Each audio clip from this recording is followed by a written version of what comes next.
an alert on my phone. What? What's going on here? What? Watch live now, Eric O'Sullivan, aka Sully, fake Star Wars Day.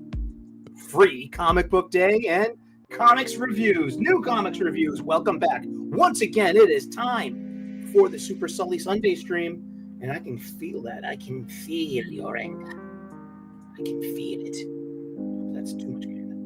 That's too good. How does that sound? Oh, okay. I can feel a tremor through the force. Welcome to Safe Space Day. It is May the 4th, 2025. 2 years shy of the 50th anniversary of Star Wars, which actually premiered in the United States of America on May 25th, 1977. May the 4th is a cutesy, oopsie, modern thing. Like, may the 4th be with you, and especially if you have a mush mouth or a distended S.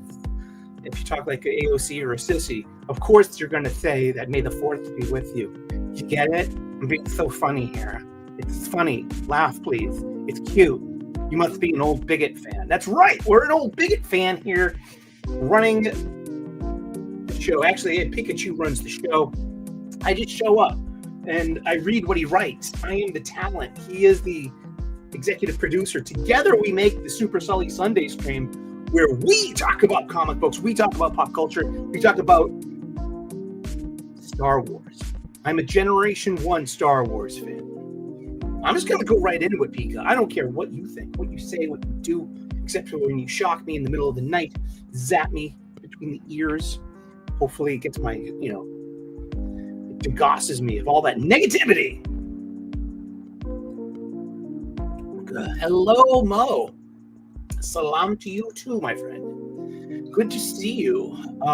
Yeah, it's Super Sully Sunday stream. And I was on Wes's yesterday. I had to bounce a couple of minutes early because I had a pickup coming, a truck coming to take 21 boxes of my mother's clothes to Goodwill. Goodwill is an American nonprofit organization that helps out needy people, and it also has a store where they sell secondhand items, and all proceeds go to greater big charities. So the mover, the truck came, two guys in a truck. They're both veterans. So this is the Goodwill sponsors an association called Rebound, and it's about helping out U.S. veterans. And they picked up my mom's stuff for a nominal fee. It was like paying for a moving company in a way too. I got a few free comments, and we will talk about that when we get into the comic book stuff. We're going to start off. We're going to lead off the show with our clickbait, with talking about Star Wars, because it's May the 4th. May the 4th be with you. May the 4th. Hey, what's up, Lane Kramer? How are you doing, my friend? Hello there. Greetings. Happy Star Wars Day, Phil. Orthodox. We're Orthodox in this house, and we celebrate Star Wars Day on May the 25th. It's true. But you can celebrate today. I ain't throwing shade at people. I'm not hating on Disney folk. I'm not hating on the fans who like both, because there could be G1 fans out there just like me who love the Disney stuff. There's also an ocean of shills out there too, who use Star Wars as a political avatar skin to live in a fictional world, to fix the past. Yes, the academic postmodern bug has not just bit Star Wars, it's infected it with its mind virus. That's right. This is what Kathleen Kennedy hath brought to Star Wars. It made it a safe space. We don't need to talk about what happened on Andor last week. We talked about that last week, and you can always check the playlist. You can catch the replay on that. We talked about that for a good 45 minutes. So we don't really have to rehash that. Just like, but the recap real quick is in Andor season 2, Bix was our female heroine. gets SA'd by an imperial officer, or it's an attempted SA. And we'll say it in Pig Latin because this is YouTube and we can't talk like grown-ups. That's fine, because you know what I mean. Them's are the rules of the games. And exuale salte, and that's saying it in Pig Latin. If you know Pig Latin, that's when you take the first letter of the word, you put it at the end of the word, then you end it with a vowel. So akye uye, ixnay on the openstay. That means nix the stupid. And you, and I see it's past the 5-minute mark, so feel free for everyone to swear. Use cuss words. Be vulgar. I'm all for it. I usually shy away from profanities. The G dammits, the JC superstars, things like that. Those are profanities. That's being profane. Those are just like, that's using God as an exclamation, or you know what I mean, and not in a praying. My mother would, I would say, Jesus Christ. My mother would be like, you better be praying, kid. This is no joke. I'm serious. I'm finding Jesus everywhere in this condominium that I've inherited from her. So the moving men came and moved 21 crates of her stuff. It no longer resembles the end of Raiders of the Lost Ark.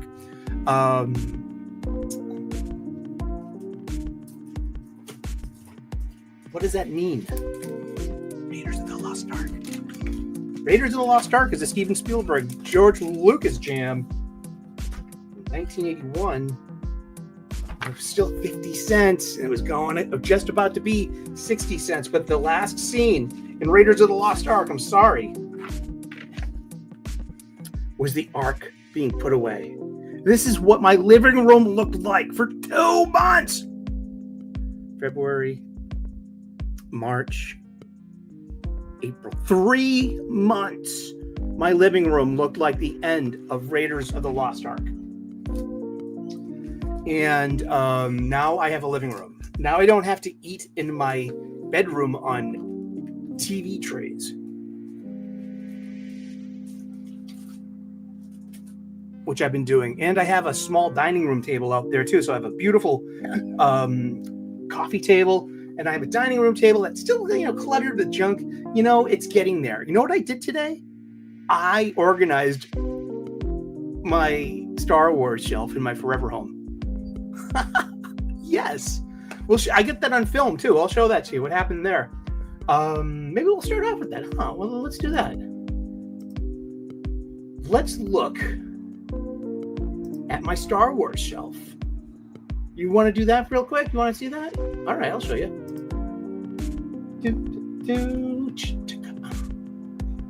I'm gonna turn the volume off. Oh shit. Where's the volume? Oh, there it is. Now let's rewind that. Starts off, I moved Han. He's chilling out in the living room now. I actually moved my Viewmaster out there too, and moved that beer stein down one level. So there are my J.W. Rinsler books.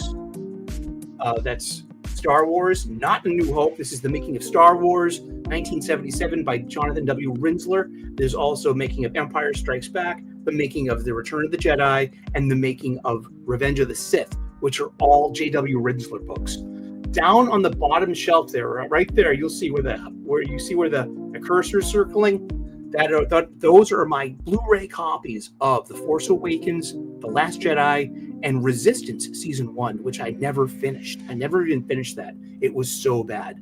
Those are definitely sequel trilogy territory of timeline. That is FN2187's mask, his helmet, with the iconic blood streaks, which I thought could have been taken further as an iconic value. It's iconic to me. I think it's barely registers as an icon, as iconic, but maybe give that a generation. Maybe we should see if there is a next generation of Star Wars fans. Will that be a big thing. But it was lockdown 2020. It was punny and funny, so I put a mask on him because we all know that first order stormtrooper helmets filter for smoke, but not for toxins. Wah, wah, wah, wah. So you can see like a bunch of your stormtroopers just drop dead all of a sudden. You'd be like, chemical weapons. See? It's like people are expendable to the Empire. It's about overwhelming numbers. Yeah. Where were we? We are, okay. So yeah, there we go. Those got the bottom shelf in the corner. I don't have the heart to throw them out. And here comes, the Rinzler books. These are amazing books for anyone. Star Wars, the newspaper strips, volumes 1 and 2. Marvel reprinting the Dark Horse comic book edit, the rejustification of those former newspaper strips that went very much horizontally, and then the Sunday Funny. And so the newspaper dailies were colored, but it's like, so there is an IDW 3-volume hardcover set that I have my heart on. Get your mind out of the gutter, Pikachu. That I have my heart set on. And that keeps the justification and formatting of the original newspaper strips. And that's what I thought. That's what I wanted. So I will have 2 copies. Yes, and those will go on this very shelf when I find them. I will find you. And we have my hardcover original 20-year-old friend here, Matthew Stover's Star Wars Revenge of the Sith. We also have the Star Wars trilogy, the prequel trilogy, written by R.A. Salvador, written by, another guy too. It'll come back to me about 3 o'clock in the morning. Then we have the Star Wars trilogy. It's Star Wars Ghost, written by Alan Dean Foster, but accredited to George Lucas, Empire Strikes Back, and Return of the Jedi, which all of these novelizations are canon. They are canon. You can't take that away from anything. I mean, they try to take the Legends, Leland Chee and the Holocron staff and the Lucasfilm Story Group tried to decanonize these very books, these very novelizations. But guess what? Del Rey kept it on the timeline. Del Rey kept that in play. Del Rey books. And so there was just like, that's great. These hardcovers here of the Star Wars archives are the Paul Duncan behind the scenes books. I am very interested. My Star Wars love, I like to express my Star Wars love in finding out the story of how it was made, where and when. Because I was a small child in 1976 when this was being filmed and produced. I was a small child. Well, I was a growing child in 1980, on May 21st, 1980, when The Empire Strikes came back, was released. I was around bunctious preteen. A tween? No, we didn't have that terminology back then. We were preteen, though. I was 11 years old when... I was 10 years old, May the 25th, 1983. When the Return of the Jedi came out.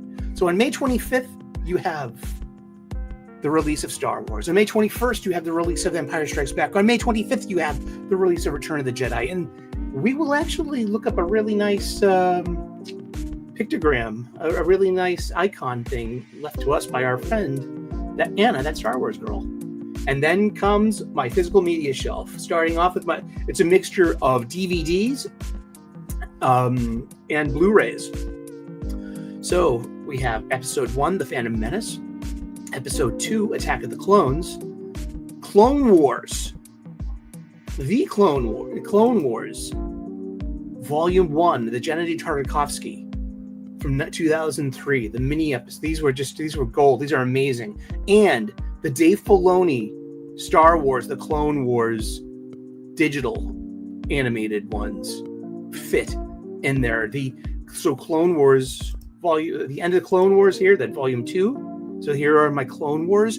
Guess what? I mean, I have no word on how and if how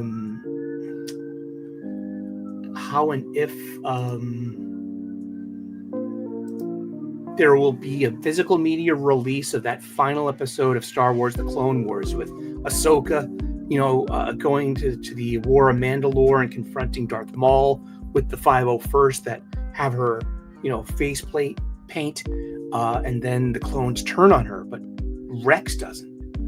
And it also brings up things in continuity and how the two continuities diverge. There was no control chip for the clones in the original Lucas films. That came about in the Filoni Disney days. Yeah.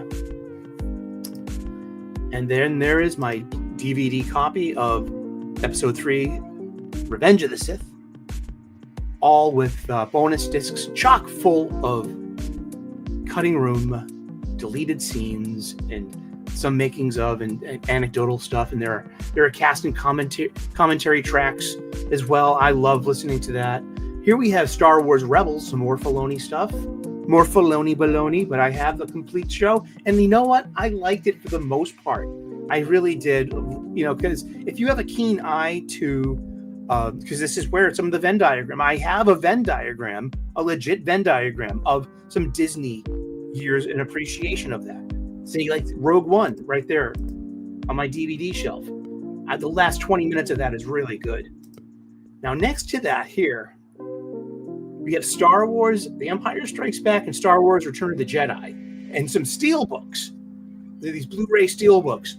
But guess what? They're special edition. There's no way to get the original copies of these movies anymore in current release.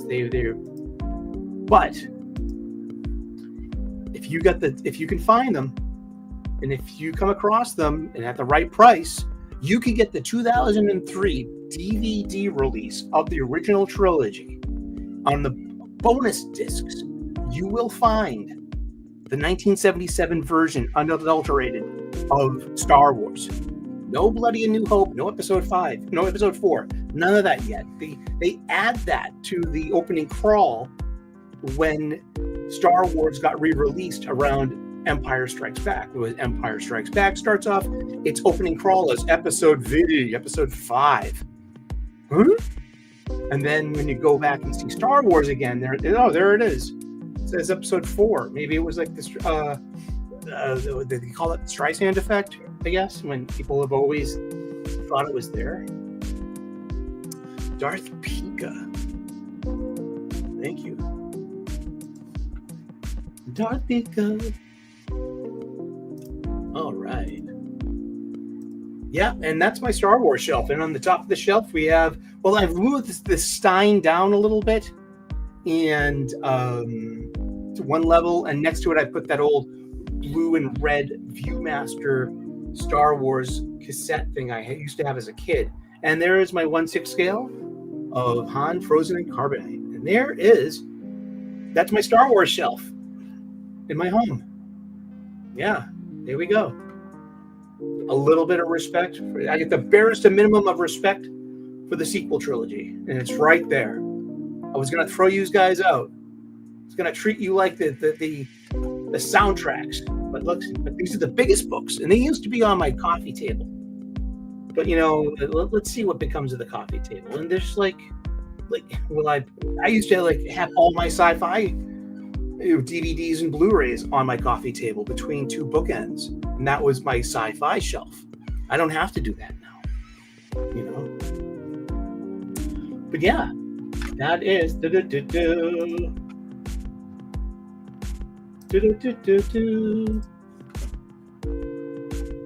Darth Jar Jar is coming to Fortnite. Yep. These these mashup characters, and hey, there were Star Wars Infinities a long time ago. That's where you're going to get that all-white Darth Vader from. But yeah, it's May the 4th. I'll go that far. May the 4th. And is it Star Wars Day? No, not to us. We are orthodox in this house, right, Pikachu? That's right. boy. I'm kind of rethinking my plans as a YouTuber. Maybe going back to more curated content and pre-shooting things. My anxiety is killing me lately.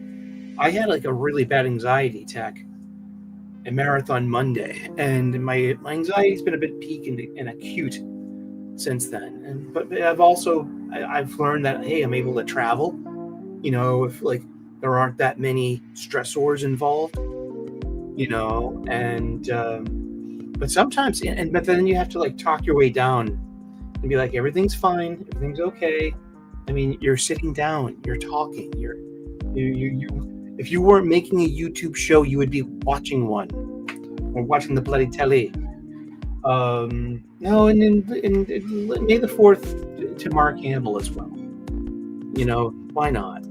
Hey, what up? What up? How you doing? Good to see you. Everyone give the Comic Relief Crusader a follow.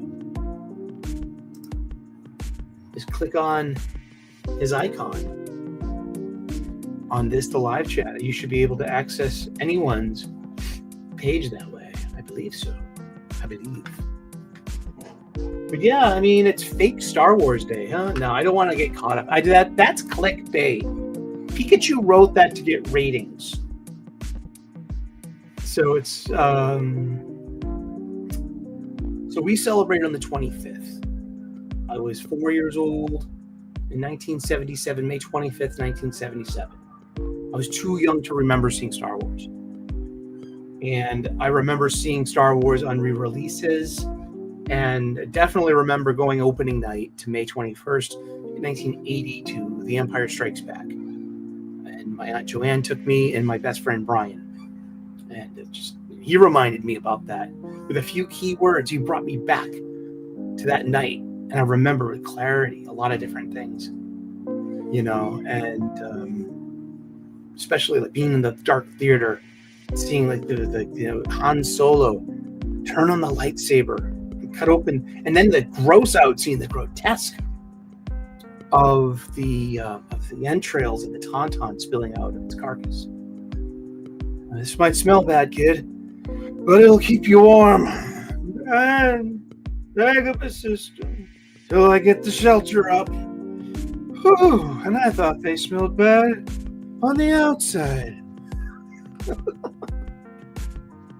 And and I was 10 years old on May 25th, 1983, when Return of the Jedi came out. And what a wonderful time to be a Star Wars fan. This was all brand new once. We had the action figures. We played it endlessly. Like, you know, we played Star Wars on our bikes, where there were our X-Wing fighters and things like that, you know. We had this robust childhood, and Star Wars was a huge part of that. Spiritually speaking, too, Star Wars really kind of reformatted my spirituality. It was a mind virus. It really was a social contagion, a mind virus, nonetheless. Star Wars was gleefully and willfully coded. We have the terminology for it now. It was coded by George Lucas with Eastern spirituality, the Force. You know what I mean? It could be the Chinese concept of qi, or Japanese ki. You know, the spirit energy, the vital spirit energy. And then it was peppered with Eastern trappings of lightness and darkness, the yin and yang. You know, the first time I ever heard the word Akbar, it wasn't on the news. It was Admiral Akbar. And what do you think his name is supposed to reference? Middle Eastern spirituality and Islam. There's a gateway drugs. You know, you remember General Dodonna? Who's, you know, what Dodonna? Dodonna is the mountain where you would go and commune with Zeus. Mount Dodonna of you know, it was Zeus's mountain, and it was specifically like, you know, made for, you know, well, I don't know if there was a shrine there or anything, but you know what I mean. That's where I found it in class. I found that in the Iliad. You know, so that's, and all the like Shakti. the Jedi in the prequel trilogy. Shakti is the feminine aspect of God in Hinduism. Ahsoka was historically, Ahsoka's been a couple of different things, but for me, Ahsoka was the Buddhist conqueror, the emperor, that once he saw the butcher's bill on a battlefield, he became an emperor of peace and stopped his evil ways. That's one historical Ahsoka, and the list goes on and on and on. So Star Wars was like this gateway drug to a non-Christian worldview, coming from a crunchy Northern California of the baby boomer era, of Marin County. He grew up in Modesto, California, Northern California, and had this, which is different than Southern California mentality-wise. Mainers are different than massholes. People from Massachusetts and Maine, but only a couple of hours separate us. Maine was once part of Massachusetts, given its partition. Exactly, I love history. And Star Wars is not necessarily the Vietnam War. It's not. And Star Wars isn't real life. The aliens are not supposed to represent Earth cultures, but you're supposed to here's the thing about diversity and representation. I'm thinking about England, 1976. I think I looked it up before, and there were no there's not a lot of good census data, but there is I think 5% of the British population in England at that time. 5% was of black, or what we would call African American, but they're British, and they're different, different kinds of black people, and most definitely different kinds of brown people. I mean, India and Pakistan were part of the British Empire until 1948. And that's why there's, there's curry, and kebabs, like you wouldn't believe in Ireland, Scotland, and England. It's as American as pizza. That's some real melting pot shit. Curry fries, Irish curry fries. How do you get high from smoking weed this kind? Yoda. Fucking Yoda. It's yoga, Yoda, yogi, don't you see the wordplay? This is what a great place to express the most spiritually breakthrough thing. One of the most spiritual breakthrough things for me ever was Star Wars growing up.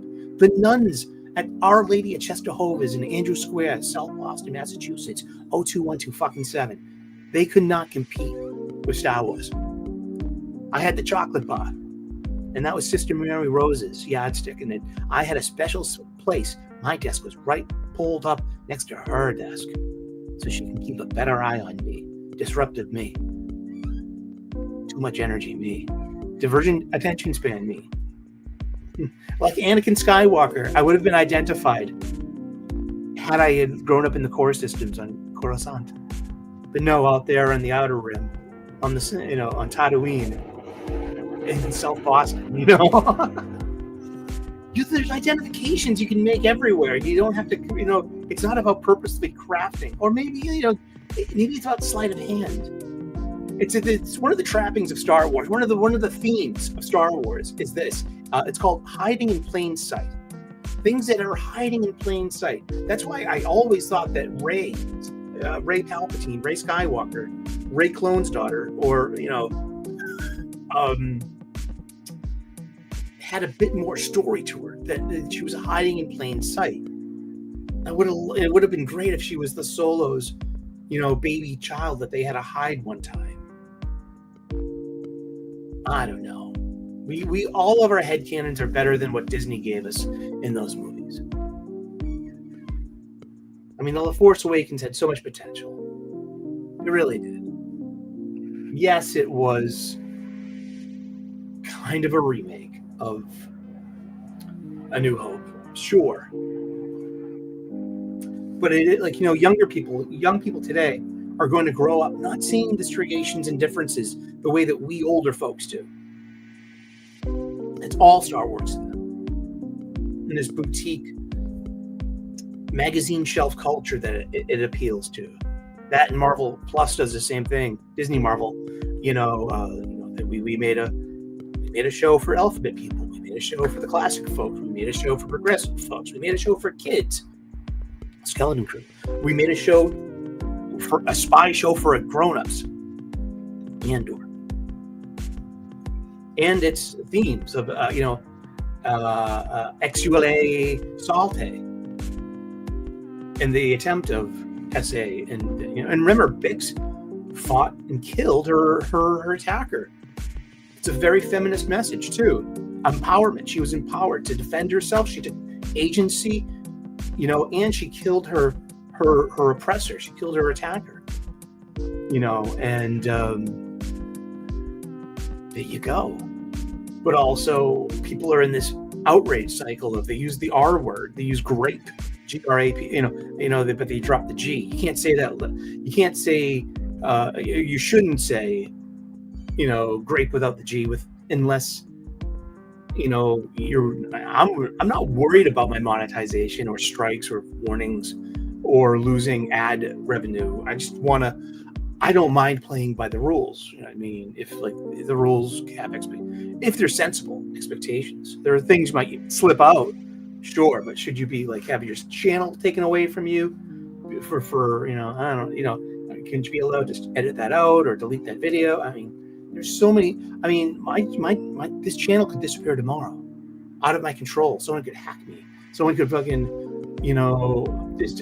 false flag me, and I get caught in for what? For being I'm a stinky Generation 1 Star Wars fan. I'm automatically a bigot. He wants this. He doesn't want to change the Fire Spray's name. He's a bigot.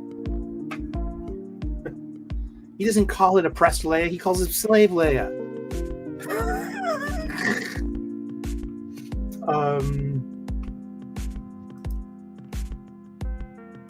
Let's share this stream. And because it's Star Wars month. May is Star Wars month. My friend Anna, that Star Wars girl from Modesto, California, home of George Lucas in California. She was nice enough to, that Star Wars girl was nice enough to I'm a wrench at her channel too, if you didn't know. And I met her in 2022 at Boston Fan Expo. I was completely cosplayed as Captain America. She was completely cosplayed as 7 of 9 from Star Trek Voyager. And I got to talk to her for 2 or 3 minutes. And it must have been me just going, and I wake up at 3:30 in the morning and then Fridays I had to immediately turn it into the Jack Show, and I sent in an I for you, and I'm I number 66, and she was like, whoa, hey man. So she followed me on Twitter. She made me a wrench on her YouTube channel, and I'm so happy to have her as part of my YouTube and Twitter life. Even and it's just she takes a lot of heat. But she gives it too. I like her. And hey, Dr. Nitrogen, hello. I speak of the truth about the sequel saga. The Force Awakens was okay, although a bit of a remake of A New Hope, and needed a much better movie than The Last Jedi to follow it. Last Jedi is interesting because if you want to talk reshoots and script revisals, The Last Jedi is famously one of the only Star Wars movies never to go through reshoots and pickup shots and redrafts. It's pretty much, this was like a collaboration between Rian Johnson and Kathleen Kennedy. And we know, and going back to the XULA Salty of Andor season 2, episode 3 with Bix and her and the. There has been that was completely on the nose. There's a frame that says he tried to grape at me, and it's I've seen the frame and the closed caption. That's a line of dialogue. This is a line of dialogue from a Star Wars show, and that's what people are asking, And it's but I posit and I prove I haven't proved my theory. I just offer 2 theories with that level of adult behavior, of adult badness baked into Star Wars as allegory. 1, Attack of the Clones, Shmi Skywalker, all the other settlers were left for dead. Klieg lost a leg, and Shmi was taken alive. Historically, the fate of female captives is not very pretty at all, and it involves usually SA. And that is one of my themes of like what drove Anakin to cold-blooded murder. Besides, she was beaten, she was tortured.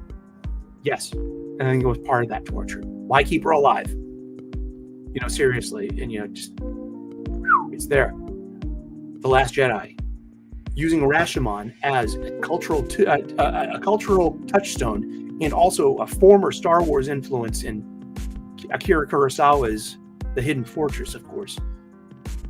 Using the Rashomon effect and using the Rashomon flashbacks themselves within the context of the SA that was in Rashomon.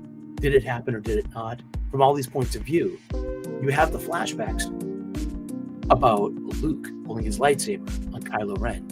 As I like to ineloquently suggest, so your gay uncle sneaks into your tent in the middle of the night while you're camping and whips out his phallic lightsaber in order to use it on you. You wake up, you look him in the eye. Of course he regrets it. He got caught. What do you do? What do you do? I also kind of say it's kind of like Ganymede and Zeus, but in this version of Ganymede and Zeus, with Luke as Zeus and Ben Solo as Ganymede. Ganymede rises up and has rise to power and claims his power and defends himself instead of being taken away by Zeus and taken by Zeus. Mythologies, all this stuff. So I believe that there are aspects of SA that have been baked into Star Wars in the past. I mean, those are my obvious. It's now comes the outrage cycle, the usual outrage cycle, and it's like I'm so tiresome with it.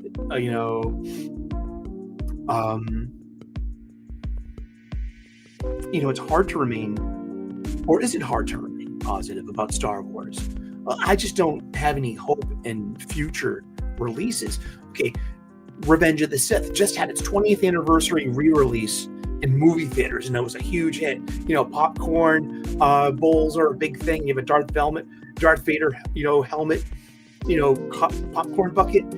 There was this viral ad with Hayden Christensen eating out of the Darth Vader popcorn bucket. It's priceless. It's beautiful.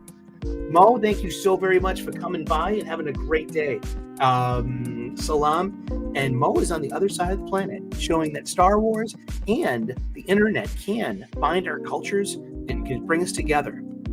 It really can. In the lightness, not just in the darkness of strife, tariffs, and war and struggle, but in the light of fiction, escapism, brotherhood and sisterhood, and of good feelings. To you, Mo, Huzzah, Slancha, Salam, thank you for showing up halfway across the world and making time for us. WSUL Radio Star Wars. We're still talking Star Wars. And going back to Anna's wonderful graphic here that she made up, she's offering May the 1st. That's 501. It's the 501st day. That I didn't know that. I love that. That really, really makes me happy as a Star Wars fan. I can dig that. I'm also have been picking up on this for the past couple of years now, agreeing that May the 4th, I'm not going to fight with Disney fans. I'm not going to put people down for for saying May the 4th be with you. And also mistakenly calling it Star Wars Day because, well, maybe to them it is Star Wars Day. I know that Catholic people and Greek Orthodox people celebrate Christmas on different days. So I'm taking my cue from other people's faiths, and rightfully so, because Star Wars is kind of like a faith to us at this point in history. It was back, and that's probably why all the messaging. Hey, we can program these people's morals and ethics with, if we hide them behind the veneer of Star Wars. Great Scott! All the feminism we can tell them and take the power and take fighting away from boys and give it to girls. I don't know. See, that's just Disney. Fuck it. But it's May the 5th. It's Revenge of the 5th. That's cutesy hootsy. But May the 14th is George Lucas's birthday. Oh, the creator. Happy birthday. And May 19th is The Phantom Menace and Revenge of the Sith's anniversary. May 20th is Empire Day. I don't know why. What is 520 have something to do? I've nothing. If you know why May 20th is Empire Day, let me know in the comment section. Let me know in the chat. If you're tuning in later on, if you're a celebrant of May the 4th, tell me about May 20th and why it's Empire Day. The Empire Strikes Back came out on May 21st, and May the 25th, A New Hope, Return of the Jedi, and Solo's anniversary. When did Attack of the Clones? Oh yeah, Attack of the Clones. Yeah, May 16th. Like, what? Did I miss one? No. So May is Star Wars month. And also remember, Disney, they chose to release their sequel trilogy in December to make it like, because they gotta, we just gotta do our own thing now. It's ours now. And that's what Disney did with it. They took it out of recipe. They just, it's, exactly. So on May 25th, I'll be watching Star Wars, my bonus disc on the DVD. Now, if the aspect ratio is a little runty, I like to say, but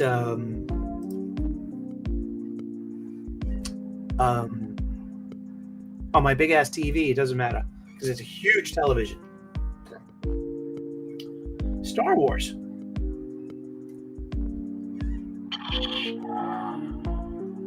I like a green lightsaber better. There we are. Ben Bird. Sound effects. All the makings of. And here's another one too. The physical media copy of the Rise of Skywalker, which I never got. I've only seen it twice. I saw it at on opening night and a few nights later with a gang of all my friends, and which was more fun than the movie itself. But I haven't watched it since. I've read the novelization, and I'm also currently, as new releases go, we'll talk about it when it comes to new releases. Stick a pin in it, or finally, 5 years after the fact, Marvel Comics is finally releasing their Rise of Skywalker comics adaptation, in floppy form, because floppies are the path to trade paperbacks. But I've been questioning this for years. Like, they solicited these magazines back in 2020, because December 2019 was when the Rise of Skywalker was dropped on us all. And not too many people defend Rise of Skywalker. More people defend Last Jedi. Now, I can tell you a bunch of reasons why Last Jedi is a decent sci-fi movie, but it's a shitty Star Wars movie. It's a shitty Star Wars story. Okay, you cut out the Canto Bite stuff, because that's showing oppressor repressed. You know what I mean, about class structures, and it's showing hey, it's like, it doesn't matter, don't join.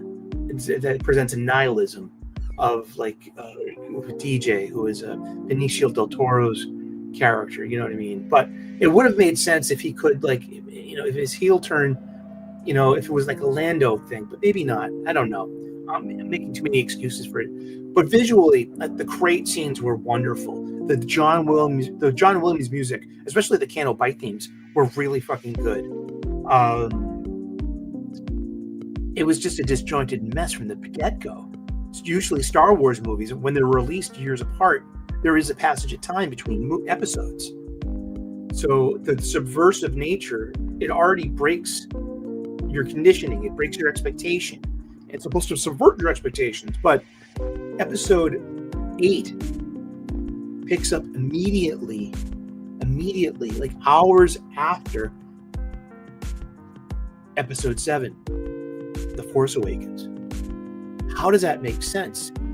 Did you know that if you read the novelizations, because the novelizations were printed, like especially in Force Awakens. Finn got fucked up. I think his spine got severed. It would have made some sense if he had some cybernetics, attached to him, kind of like Darth Vader, or that's part of the thing of Star Wars was about being hurt and then also finding ways to live, but you lose bits of your humanity. Like look at Saw Gerrera in Rogue One, and you look at Darth Vader himself, Anakin Skywalker, in a walking iron lung, in a way, and then but Star Wars is filled with this theme of wounded warriors and getting by, and the ability to get by with cybernetics as well.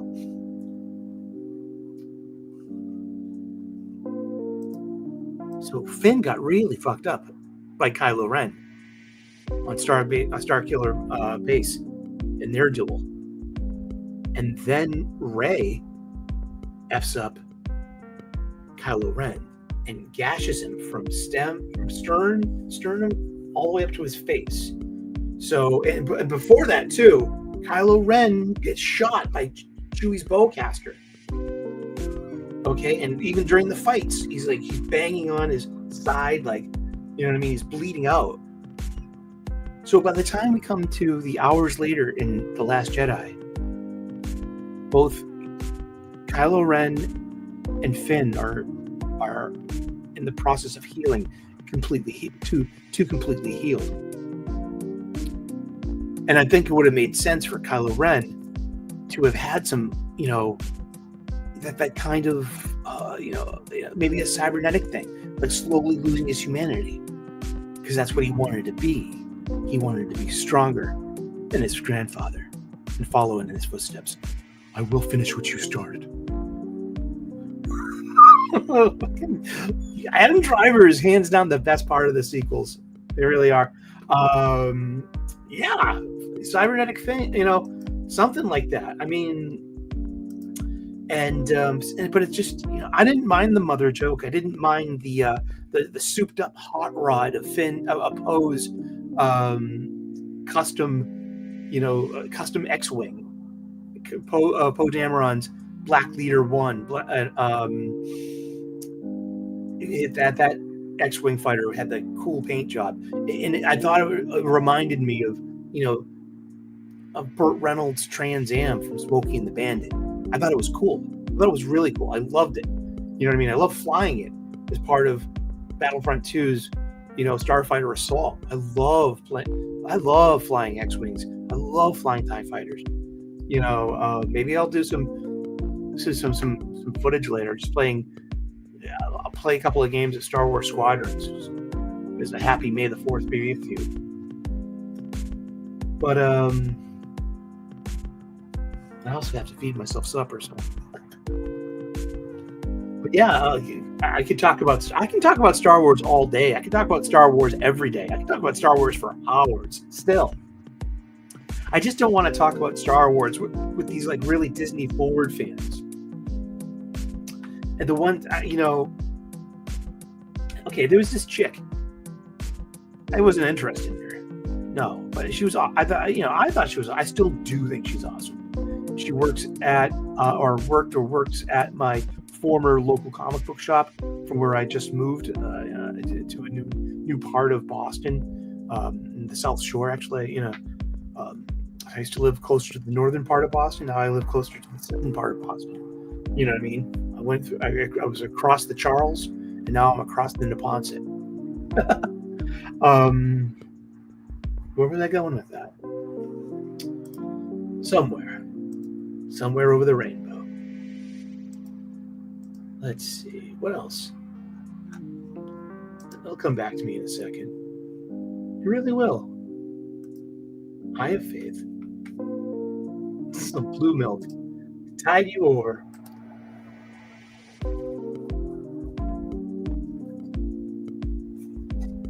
We're a comic book shop. We're a comic book show.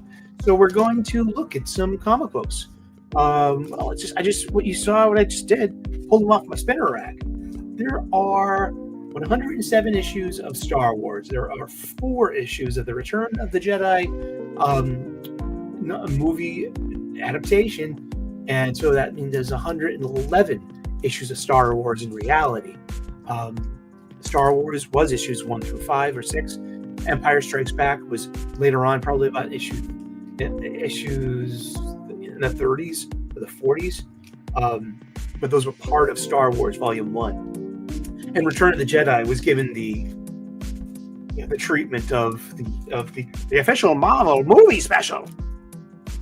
And Marvel had a bunch of them too. Marvel had Last Starfighter, they had Dune, they had Blade Runner, they had Dragon Slayer, they had a whole bunch. Yes, please. But Star Wars could be the magazine, the floppy that saved Marvel Comics. And that there was a big, in 1978, the direct market and comic books were it soured. DC had its famous implosion, that it had, really withdraw on the number of titles they were, putting out, and Marvel Comics was staring down bankruptcy. And then Jim Shooter, one of the editors, that coming into his tenure as editor-in-chief very shortly, but he was one of the editors that brought in Star Wars, a licensed property. And when Star Wars took off, the comic book took off. And remember, the comic book's continuity never mattered. These were great. I mean, and imagine being 8 years old, 7 years old, 40 cents in your pocket. It's 4 dimes. Or I got 2 quarters, 4 bits. You know what I mean? And that was an issue of Star Wars. I had so many issues of these. So there are 111 plus 3 annuals for a grand total of 114 floppies to get. I would love to grab all of them. And so far we've got 1, 2, 3, 4, 5, 6, 7, 8, 9, 10, 11, 12. None of these are my original comics. I don't have any original comics from my childhood. I've got 6 comics left over from my high school collection that my mom saved, and it's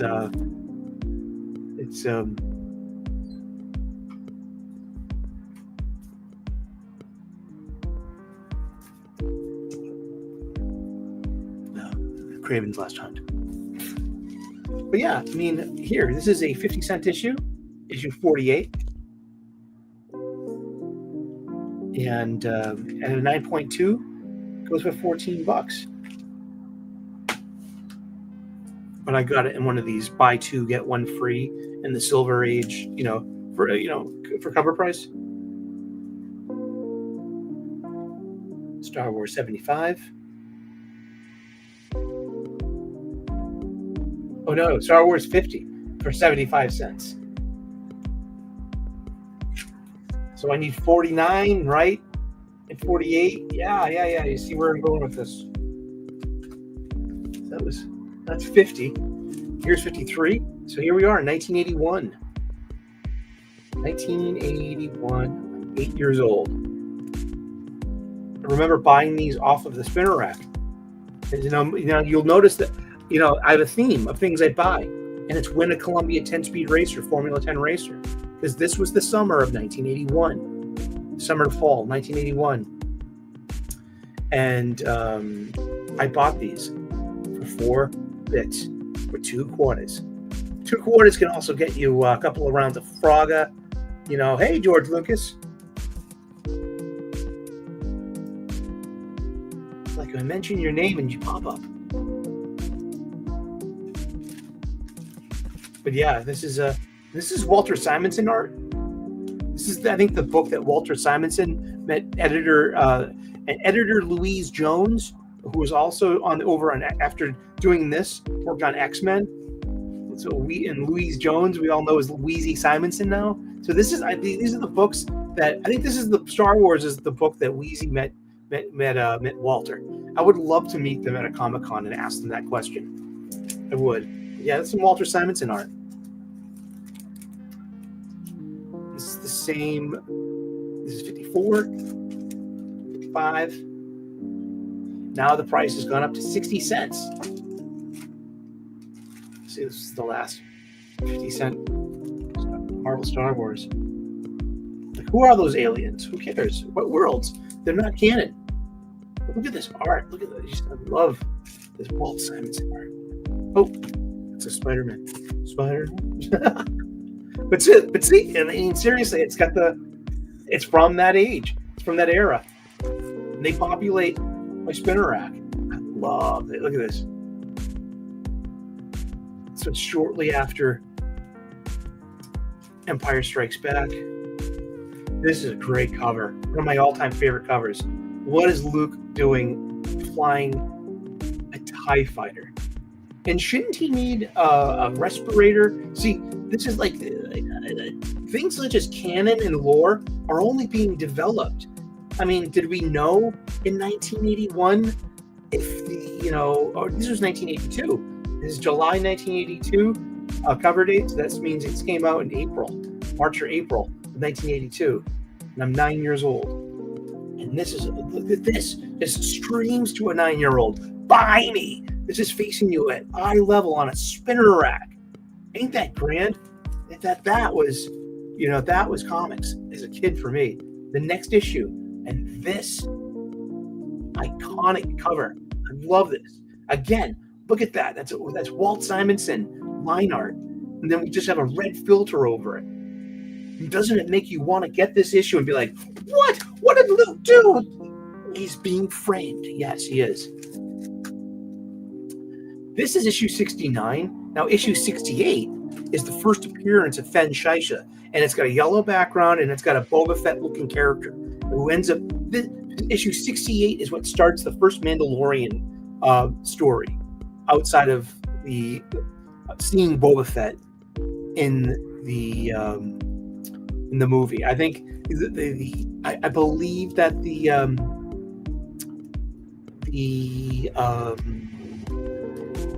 oh dear, I forgot. Train coming by. Oh yeah, first Mandalorian story outside of the movies. Sorry. This one's interesting.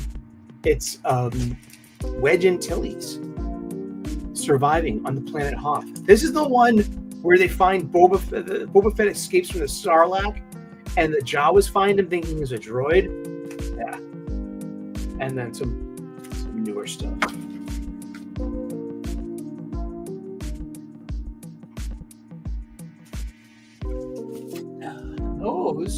Some tales for my spinner rack. I might wrap it up. I feel like I'm overheating. Oh man. Like I said, it's getting. Sometimes my anxiety just bites me in the bum, and it's there. I haven't conquered it. I have pills for it. I don't want to take. I like to keep that down to a minimum. And it's because it's so close to bedtime. I'm not having an acute attack. A lot of the times I can talk myself down, which is good. It's very necessary when you're on public transportation. Well, thanks for being here, Elaine. Good to see you out there. I hope it's everything that. I hope it's why we tune in. We read 1, 2, 3, 4, 5, 6, 7, 8, 9, 10, 11, 12, 13, 14, 15, 16 Marvel books this week. And I bought a couple of other comic books too at New Comic Book Day. Also, there was a little thing that happens every year called on the first Saturday of the month of May since 2001. It's free comic book day. When you go to your local comic book shop and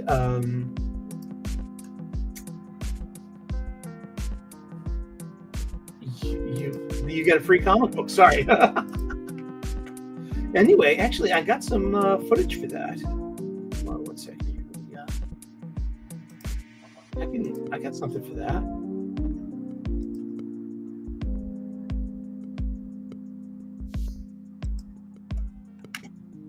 Stand by.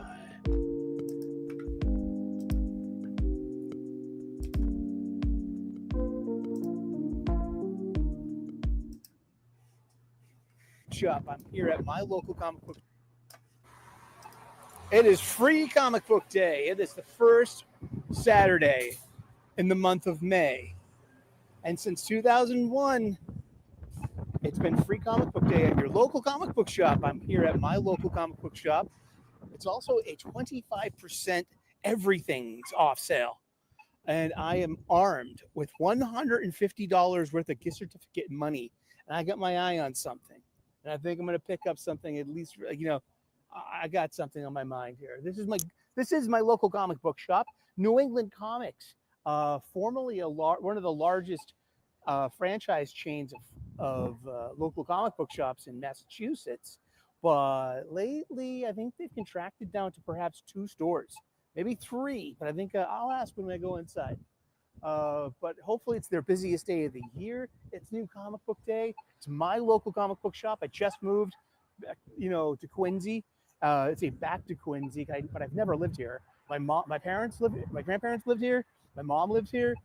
My aunties lived here. So it's like I kind of have, in a way, and I did a lot of growing up in my teenage years here in Quincy. And New England Comics Quincy was my comic book shop way back then. It used to be down the street at the Rotary. Well, it's not a Rotary anymore. They closed a part of that Rotary, made a park, and moved down here probably 30 years ago. So I've been coming to this comic book shop for over 30 years. Yeah, and it was one of my original local comic book shops. And I'm glad and honored to return to it. No double discounts, new arrival, prior purchases, subs, items on hold, and gift certificates excluded. Oh, so I can't spend my certificates. I'll ask. Let's go. Yeah. So this is an old-fashioned comic book shop. It's free comic book day. I came back here on Wednesday to get my stack. Hello. Happy free comic book day. Huzzah. And what do we got for free comics? Oh, what am I going to get? I'm going to pick up Star Wars because I'm a glutton for punishment. Yes. Energon universe. That's what I wanted. Is there any? Oh, here's Amazing Spider-Man Ultimate Universe. Any Fantastic Four? Humberto Ramos, the Superman good guy. Oh, a Gundam comic, Gundam Wing. Ooh, ain't that cool? By Tamashi Nations. All in Superman store, but it's got Superman Unlimited, Dan Slott. This might be the yeah. I have to get this one too. It's got a little bit of Dan Slott in it. It's not going to get me sick. And that's it for this. These are they choose 2 free comics. And I'm putting back Star Wars. I'm taking that one. I'm putting back Fantastic Four. I'm taking 2 free comics today only. Each person may choose 2 free comics.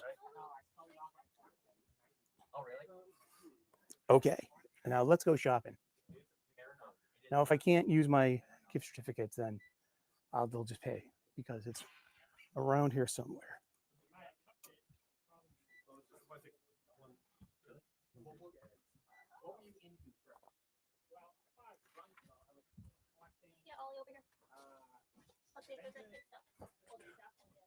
I'm looking for something very specific, and it's the hardcover Jodorowsky's The Inkle that was on new release shelf about 5 weeks ago. Now they get the second complete cycle of Metabarons. I got the first one, but I'd rather it in hardcover. Oh, look, our old friend, the 365 days of the Golden Age of DC Comics. Oh, there's like a backup copy if we ever needed one. We could get it here. The Definitive Powers. I wonder if it has the end. But let's check it out. Really?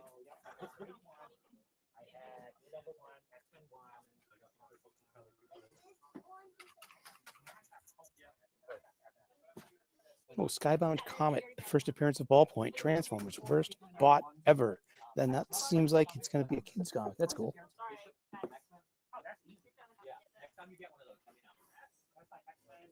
And look, no Kamala Khan. That's a poster for $12.99. That's where you get these posters. Used anime DVDs, wicked cheap. Oh, Fist of Fury. I already have that, or I'd buy it. And I have all of Cowboy Bebop, and I have all of Evangelion. What else have they got? Trigon, I already have. These are all in my wheelhouse. Let's keep looking. Daredevil. When you can get complete bedrooms, luxurious living rooms, delectable dining sets, best-selling mattresses, and motion. Awesome.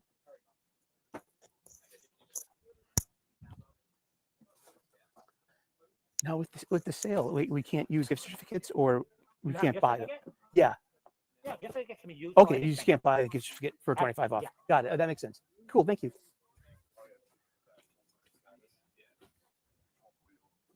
Oh.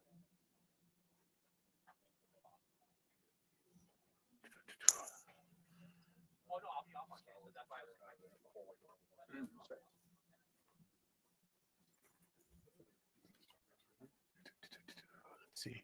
These are my new arrival shelves. I come here every Wednesday. I have a poll list, so after I get my poll list, I come back here. Sometimes I see if there's a variant cover that I would like better, you know, especially on G.I. Joe and Energon and G.I. Joe, Real American Hero. I was talking about this a little bit today. See, this is a issue of the most recent issue of Flash. It's literally issue 20. Okay, and this is the cardstock foil variant cover. Beautiful. I just like his new outfit, but hey, that's just a matter of taste. This is by Denny Earls. And Trish Mulvihill. Yeah, sorry, Trish. Didn't mean to butcher your name, but Denny Earls. I know his work from Phil Kennedy Johnson's current Hulk run, and he's pretty darn good. I hate the new Wally costume, this Justice League Unlimited costume, but what do you think of this? This is the plain old 8 cover, and it's got the, you know, and it's at the $3.99 price. This is just the 8 cover. This is a comic book that's, you know, that's common. It's common gets, and you just staple over a piece of foil cardstock and up the price by $2. I mean, is that a foil variant cover, or is that just? It seems a little chintzy to me. I mean, it should be the cover itself, right? Eddie Brock Carnage, really good book. Don't sleep on that. Ultimate Black Panther, probably one of the best superhero books Marvel is putting out month for month. This is just my humble opinion. Hanging here at my local comic book shop on Free Comic Book Day. So on Free Comic Book Day, we settled for Ultimate Universe and Amazing Spider-Man and Energon Universe. Hush 2, a 1 in 50 variant cover for $24.99. It's cool, but I'm on the hunt for something very specific. What is it? I'm looking for that hardcover copy of the Inkle you had on the new release shelf a couple of weeks ago. If you didn't sell it.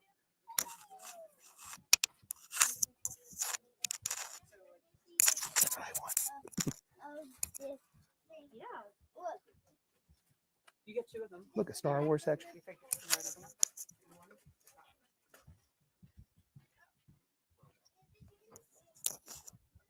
Oh, we were close. Is this the one you were thinking of? Yep. Yeah, thank you. You come. This is what mission accomplished. It's a sale. We have those gift certificates. Thank you, Hobby. This is going into the collection. This is a wonderful. Well, it's a French comic book with a really problematic visual 1960s, 70s director who is also from Mexico. So it's like European bande dessinées through the vision of the stories of Alejandro Jodorowsky, put through the tasks of the bande dessinée greats. Look at this fucking Mobius, man. Mobius, Jean Girard. You know how much Mobius I really own? Next to nothing, probably. But that's great. And look, the Star Wars section. Ain't that cool? I really want to get the complete Marvel years, but I think I want them in floppies. let's see, are there any reprints of, because 3 weeks ago there was a Star Wars #1 1977 facsimile edition came out from Marvel Comics, and there's a foil cover one, and that's the one I want. I want that for my, it's a reader copy, and I'll spend a couple months. Yeah, I'll do that. That'll be a great reader copy.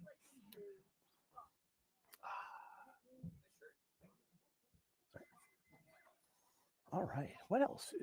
Should we get some kind of overpriced wall comic? I have $150 in gift certificate money from my Hoppy Poppy and my mom for my birthday and for Christmas.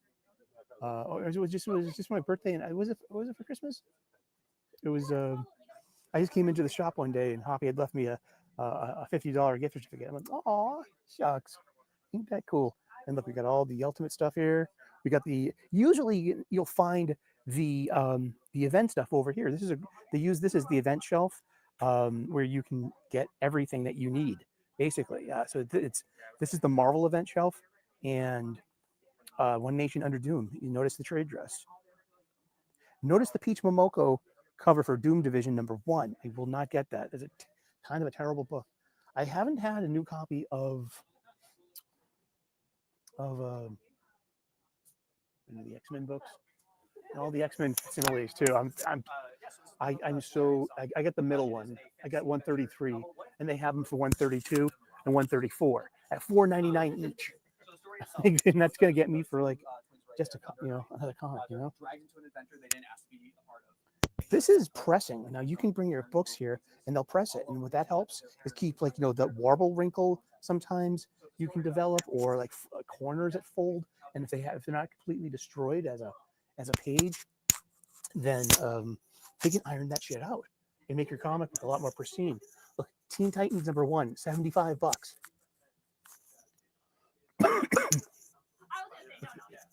X-Men 138, $60.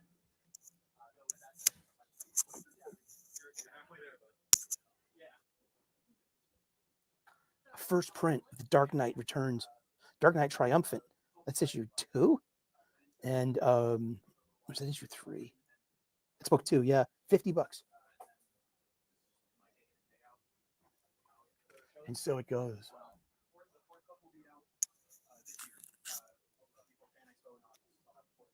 Yeah, this is where they keep the good stuff. I wonder if they got any Milo Manara. Hello.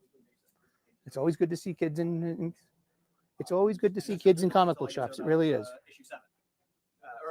Volume 7. 7 volumes total. That will be the story. And then, then we'll work on it. Yeah, see? That's the A cover.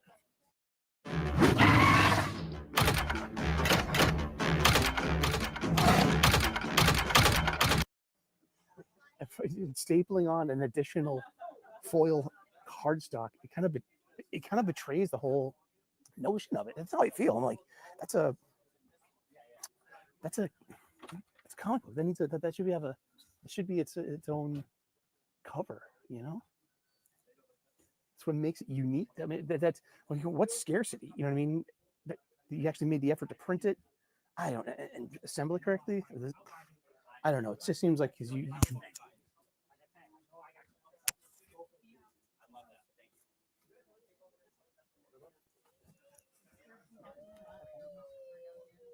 Well, I don't have to buy 2. Well, that's about it. We get 2 free comic books here at New England Comics, Quincy, Massachusetts. Great place. And the dollar books, these are all the dollar books. I go diving for dollar books when it's like your bus will be here in 14 minutes. I'm like, oh, yeah, I got plenty of time because I go diving for dollar books. Dude, you don't know what to find. I found Teen Titans, New Teen Titans 22 or 26, the first appearance of Terra, and it's a reader copy, but it's still a key issue.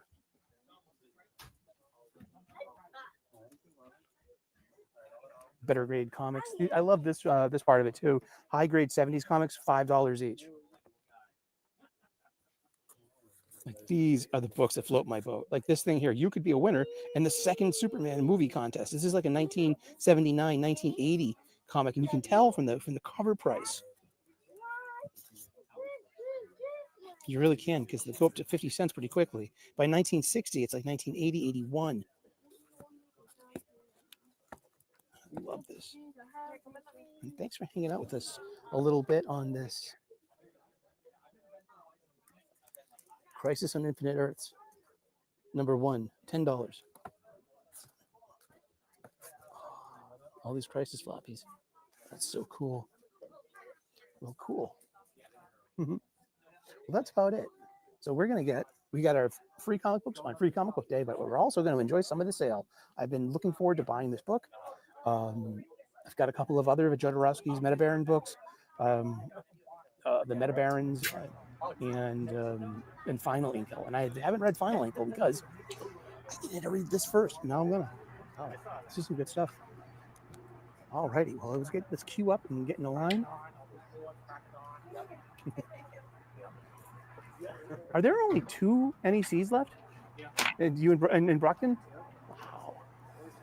Yeah, very fortunate. That answers that question. Tom got tired of the other ones. Uh-huh.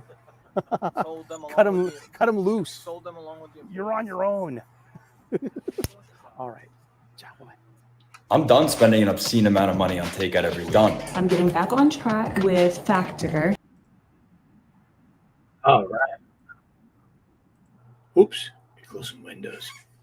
What did I do? Did I boomer this? No, I'm fine. Happy birthday, AL. Good to see you. And AL's birthday is tomorrow.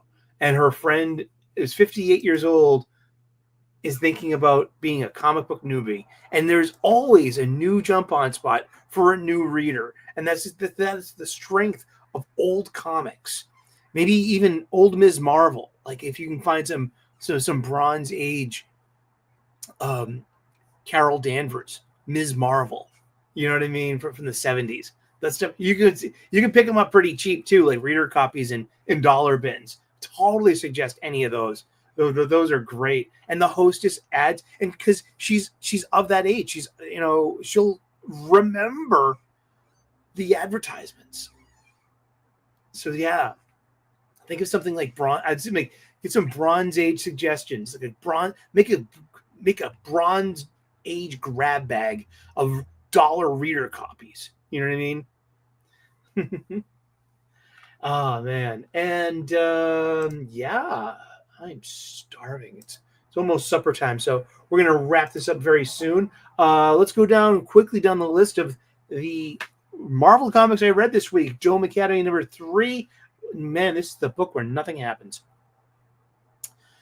Seriously, we have 6 magical Marvel kids. You know, they're preteens to teenagers, so they're kids. You know what I mean? It's Strange Academy, but now that we're on One World Under Doom, okay, then there's Doom's Division number 2. This is a really boring book, but I'm gonna group it together with Kid Juggernaut. That it's impervious to criticism because they're written by Asian people with Asian characters, and especially Kid Juggernaut, who's Asian and gay. And it's like the last time I did that, I asked what's going on with Danny Rand and Iron Fist. Why isn't he Iron Fist anymore? I got blocked by Greg Pak and Alyssa Wong from registering on some kind of anti-AAIP hit list, a group block list. And I really didn't settle well. That doesn't settle well with me at all. I don't like that. It's not who I am. I'm fairly represented, and it doesn't matter to Mr. Pak or to Ms. Wong at all. And but I just don't want anything to do with that. So it's better not to have an opinion. So like if you have an opinion of the art on Kid Juggernaut, they thinking like, oh, the say like take the barista scene where he's making googly eyes and flirting with the other dude. The lack of backgrounds. I mean, but that's consistent with Marvel art anyway. So that's just Marvel art these days. So it's no use picking on the Marvel. It does not have the Marvel voices, trade dress. All right. So it's not about that. But I just don't want to, that was really weird. and it misrepresents me. And so I'd rather, the best thing, it's kind of like rip-reverse stuff. I'm not going to read or review. Even if I did read rip-reverse stuff, you wouldn't know it because I wouldn't mention it. Because I wouldn't want to be problematically ostentatious saying, oh, I read the rip-reverse, and I'm not going to review it because, it's better not to. Because you will get dogpiled. You will. It's a very territorial piece of fandom out there. And it's like, I'm so glad I'm not part of it. Like, I'm not, and I don't have any skin in that game. And I don't want any. I did nonetheless, though. I did back Yellow Flash's The Mighty Golden Patriot. And I got the Irene Strakowski. I was swayed by a tweet, an X post from Irene Strakowski herself, the artist known as Rini. She did the C cover, and it had foil. It was a foil cover. So, you know what? I'm gonna check it out, and I backed a comic. You know what I mean? And so, and I'm getting fucking junk mail from Ripicen too, and Ripiverse, and I'm like, oh fuck. But once I get my book, I'm gonna hit the unsubscribe email part of that. I just, like I said, but it's like same diff. It's like I don't want any part to do with anyone. Hey, Adega, que paso? How are you? Good to see you around these parts, man. You going to Dallas Fan Expo? Let me know if you do. We'll have a beer. Cool. Yeah. AL, and happy 420. Back Yellow Flash's book as well. That's cool. Yeah, I mean, I'm gonna check it out. I'll check it out, yo. Check it. But yeah, I mean, I don't want to, I don't want to even go there. It's what am I going to say something critical about, Doom's Division? And it's just like, it's impervious to criticism because of, you know what I mean? Because of status quos. And the quo is most definitely not statist. To badly paraphrase Dr. Evil, Dr. Horrible sing-along blog. Fantastic Four issue 31. That was a bust. They're trying to get Ben's powers back. And they're hopping through the multiverse and exposing him to Cosmic Ray after Cosmic Ray after Cosmic Ray event. And then at the end of it all, they do restore him, but some kind of crisis wave of antimatter, and they've become part of unreality. They poof, they're wiped from existence. I don't care. I don't know.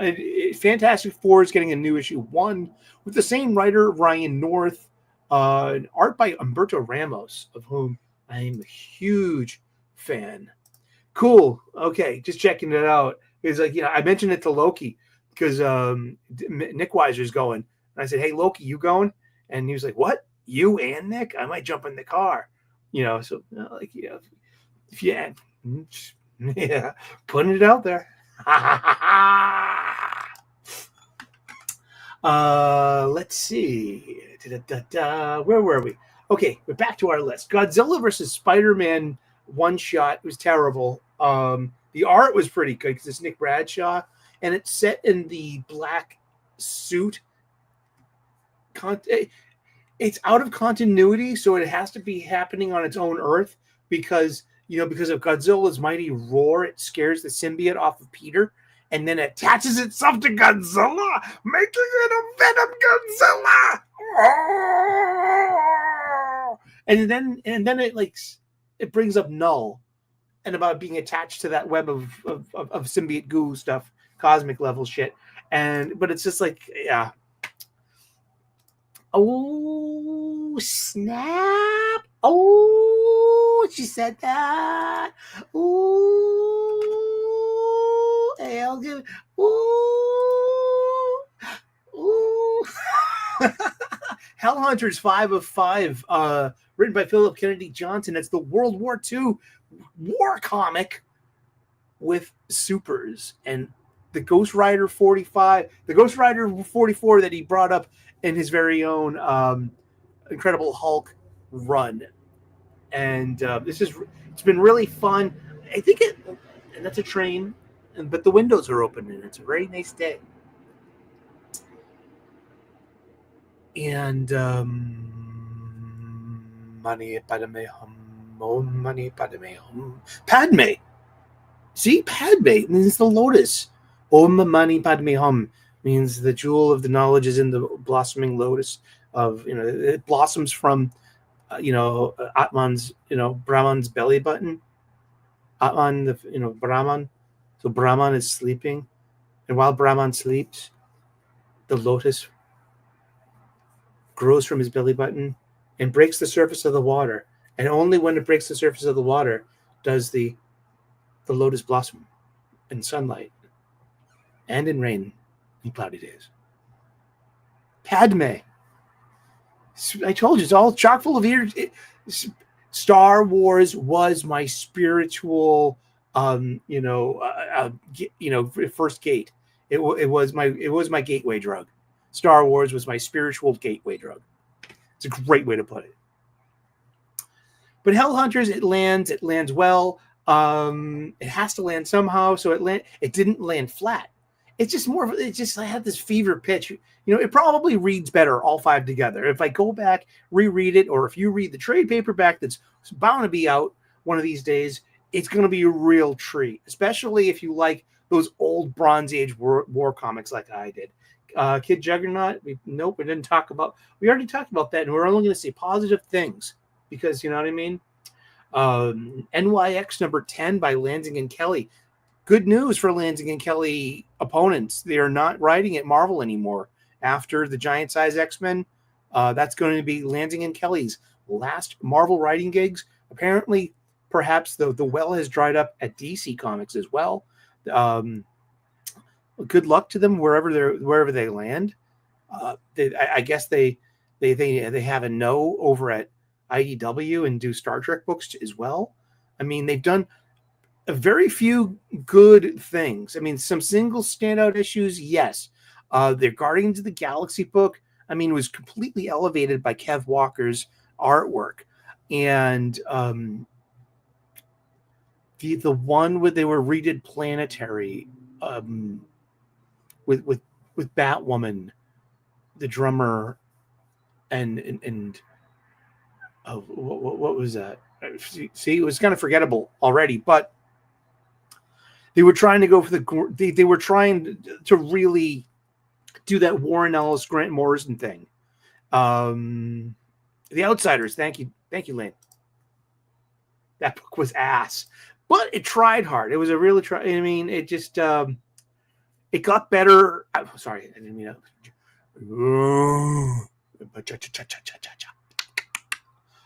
It got better for every issue that went by. I think it started pretty flat, and then when it started dovetailing itself into the Planetary story, and then started getting kind of Grant Morrison-y weird, bringing back Limbo, and it was they're probably their most cerebrally on purpose Grant Morrison Warren Ellis mashup, and by the end of it, it was okay, and by the end of it, that's my Alex Segura writes pretty decent Star Wars. Yeah, he does. He's I think I might have read some of his this week. Lansing and Kelly can't write themselves, but they can write themselves out of a job. How's that? Oh no! Oh, poor dudes. It's feeling crazy. So NYX number 10 is the final issue of NYX, and it leaves on one of these triumphant teen, young youth people, activisty stuff. It's just NYX. It's a neighborhood of Marvel Manhattan. Something that gets into so many calamities and so much shit happens to Marvel New York, to Marvel Manhattan. It's like, why doesn't anything happen to Detroit or San Diego? Because it's always been Marvel. The backdrop of Manhattan is one of the most Marvel features, and that's yeah, huh? Red Hulk number 3 was pretty good. I liked it. It's my favorite one, World Under Doom story, and it's kept my interest. Ben Percy's writing it. Pretty decent art. Rogue the Savage Land issue 4. pretty decent. Tim Seeley's writing that, and it's set in the past continuity. It's set 30 years of Uncanny X-Men issues ago. Yeah, like after the Siege Perilous. Yeah, because Alex Segura and Kevin Scott, they're like the rising talent. Because the big talent was like, it was Kieran Gillen, Jason Aaron, Charles Soule, and those were like the three big Star Wars heavy hitters for Disney Star Wars. And then comes Alex Segura, Kevin Scott, and whomever, and maybe Mark Guggenheim. And they seem to be like, you know, the if you want to look at it like a baseball team, those are the pitching. That's the pitching, the starting pitchers. You know, there's an ace who might be Jason Aaron, who I think it's Charles Soule. And I'm not a big fan of Kieran Gillen. If you read his X-Men, it would turn you off to Kieran Gillen too. But Star Wars: Fear of the Jedi by Kevin Scott.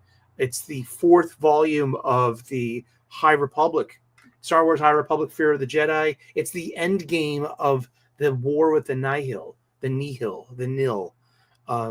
Eye of the Storm, and its encroachment into the from the Outer Rims into the core systems. And it's just a plain old generic Star Wars story by now. That's it. Yes, there are lots of chicks who are Jedis and kind of, but it's a Star Wars story. That's all it is now. It's like, I can smell woke. Woke to me is like fucking NutraSweet. As soon as I can taste aspartame in like a beverage or it's an artificial sweetener, and I can taste it, and I'm, so it's like I'm not tasting any woke on this. They didn't use NutraSweet. I know it's a food metaphor, but I'm a chef. What can I do? Star Wars: The Rise of Skywalker, issue 3 of 4. It's either issue 3 or 4 or 6.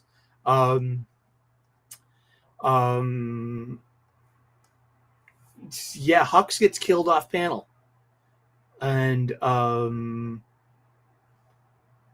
it says, like, you don't just have it. Just no, I'm not gonna. This Star Wars Day. Hey, Fear Monarch. Haha.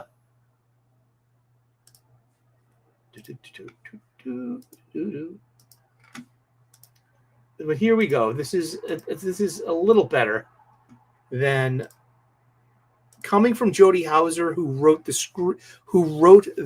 novelization. This is Kylo Ren confronting Rey. When they just rescued Chewie. They've got back the Millennium Falcon as a getaway ship. And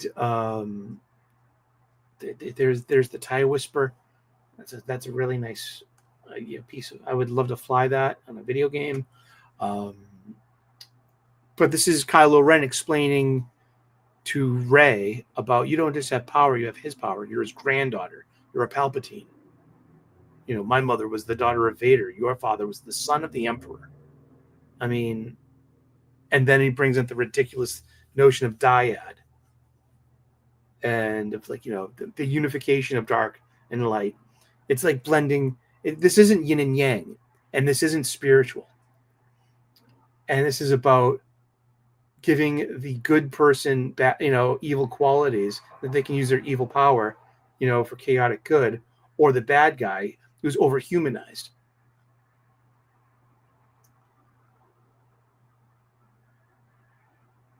And but they cleaned that up a bit, because it wasn't mentioned in the movie, but in the novelization, it goes on to say, like, Rey's father was a clone of Palpatine, because Palpatine was keeping himself alive by body hopping clones, by putting his essence into one clone after the other, and they would burn out. And so this clone didn't have any force sensitivity. And so this clone was allowed to live, thrive, and be set free or escape. I don't know what, and allowed to live and not fed to the Rancor. So that really automatically negates my suspension of disbelief. It would just be more plausible that the most powerful man in the galaxy for 19 years probably had a concubine or two, probably had a slave or two, probably essayed.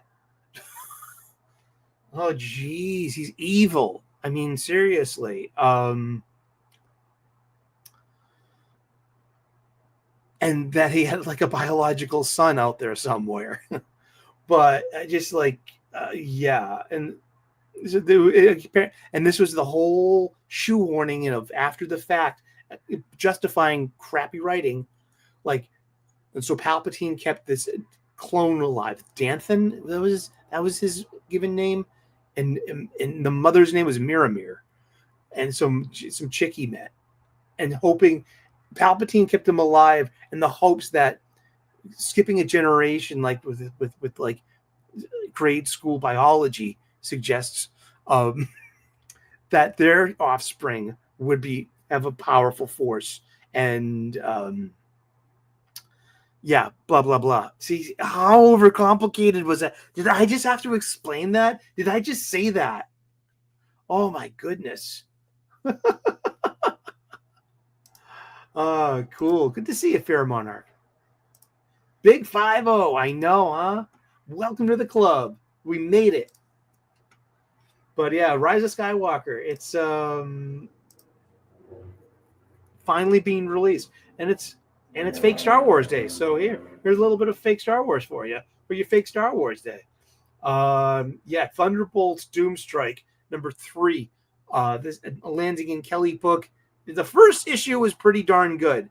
Their previous Thunderbolts book before this was terrible. This T-Bolt is ending up following up that promise, and this is a great reason why they shouldn't be hired anymore.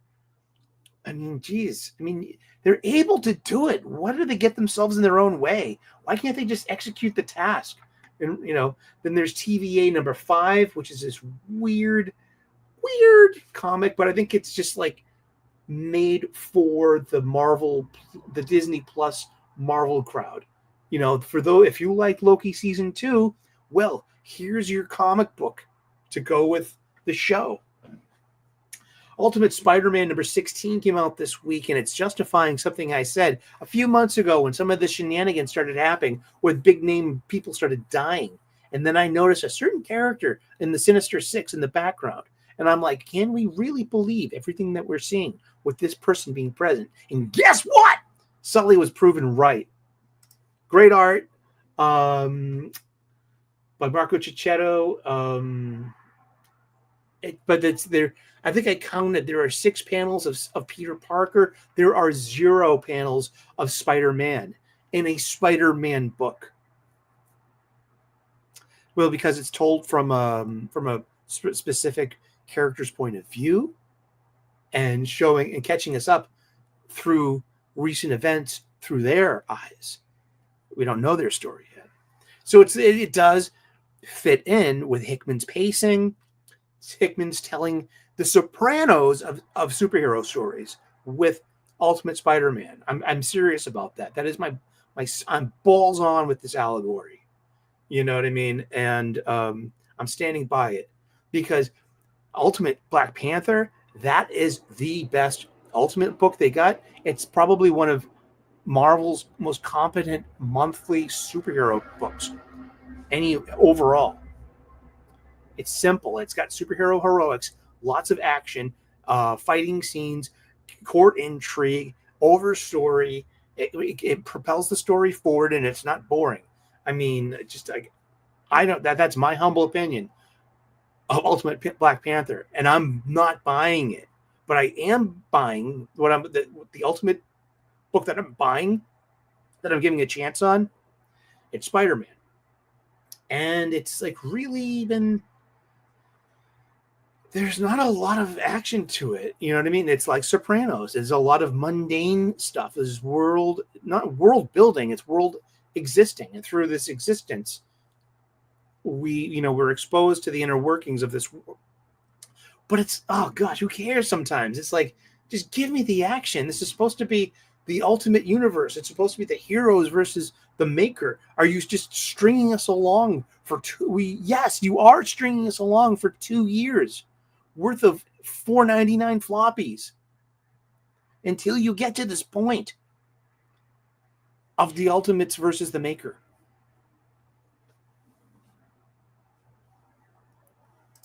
But are you sure? But AL, are you quite sure that Mysterio is a him? Or a they?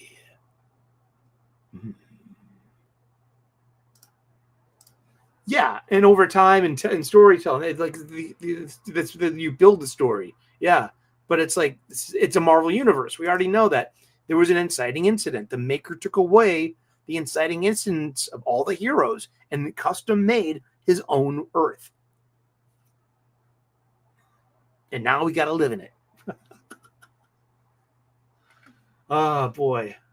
But yeah, but it's still a competent, decent comic book. It's one of the best things that Marvel offers. It's on my pull list. I've got them all. Weapon X-Men number 3, I think of 4 or 5. It got canceled. It's Joe Casey. I don't like the art by Crisscross. It's just I think it's rather flat. I know he's a good artist. He's got strong line art, but maybe it's the digital processing after that. Maybe it's the color artist. Maybe it's the lack of an inker. Maybe it denies its line weight and its tactility. It just, everything seems so flat, and it's chock full of action.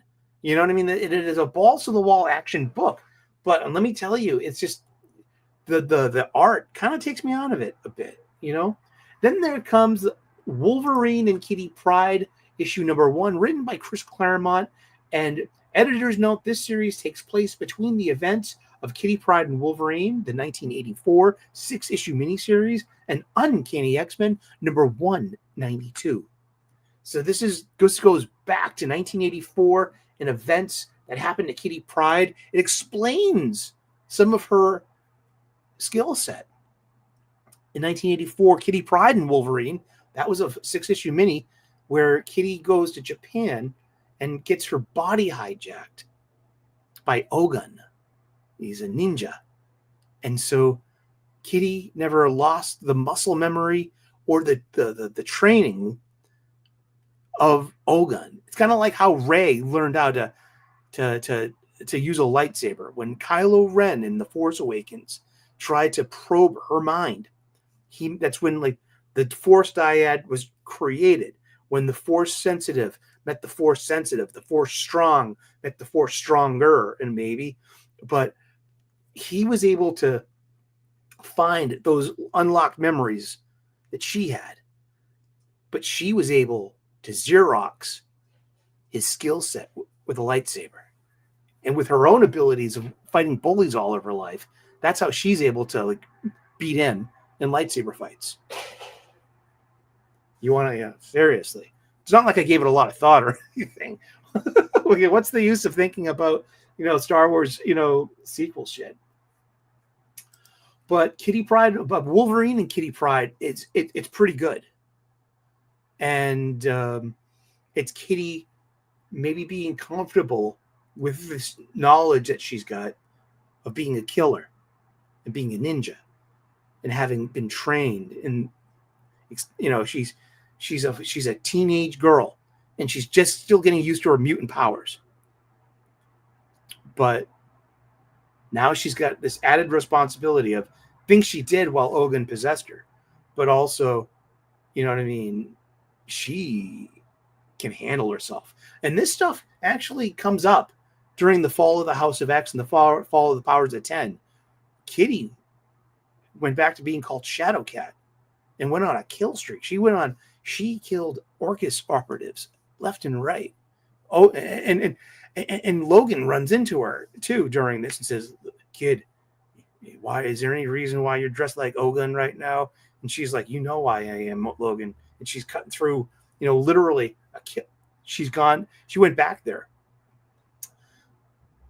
So, but it's so well written, and it's so pleasing to see Chris Claremont having a great gig with these characters. Like basically he didn't invent Logan or Wolverine, but he made them happen with those Bronze Age books, and the Bronze to the Copper Age, and Claremont invented Kitty Pryde as well. So it's really refreshing to hear my old friends, these characters, feel, talk, and move like they used to, and so I like that. Hey, Brandon, how you doing? Good to see you, man. Yeah, we need Spider-Man and Spider-Man. That's right. I mean, yeah, that's a stretch. What about Kylo Ren? And I know, huh? Why do I know that bit about Ray photocopying, basically Xeroxing Kylo Ren's skill set? Because I read the novelization. And that is it for the Marvel books. What's in the bag? What's in the bag? I got some Marvel comics. I get some Marvel comics. I got a Marvel comic. I got some comic books this week. I got 2 Marvel comics this week. Aforementioned Ultimate Spider-Man 16. Decent book. It's not great. It's good. It's not just great. It's good. Yeah. Hellhunters 5 of 5. You got Logan. You got a Sorcerer Supreme. You got Peggy Carter. You got Kid Bucky. And you got Sergeant Nick Fury. And you got Ghost Rider 44. Written by Phil Kennedy Johnson. Great World War II book. It mixes well with the superpowers. A huge supernatural thing. And it's pretty good. Yeah, and it's going to read better when you can read them all together.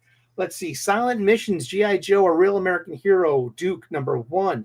It's just, this is the last one of these Silent Missions. I got taken for an extra, let's see, $3.99 each. What are they? 4 or 5 of these? Let's call it 5. I got taken for 15 extra bucks. They're not written by Larry Hama, but it is about the art part. These end up just being regular, just one shots with no word bubbles, no narrative caption boxes, and no onomatopoeia, no sound effects.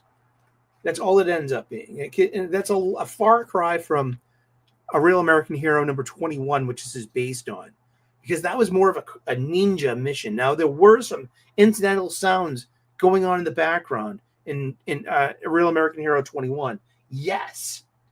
But I don't think it was as not loud as these issues are. And I don't know. They're okay. And I got them all anyway. So I got Jimmy Olsen's Super Cyclopedia for free. This is like a floppy segment of a YA book. I got it because of the race swap. Yeah, we have a race swap Jimmy Olsen here.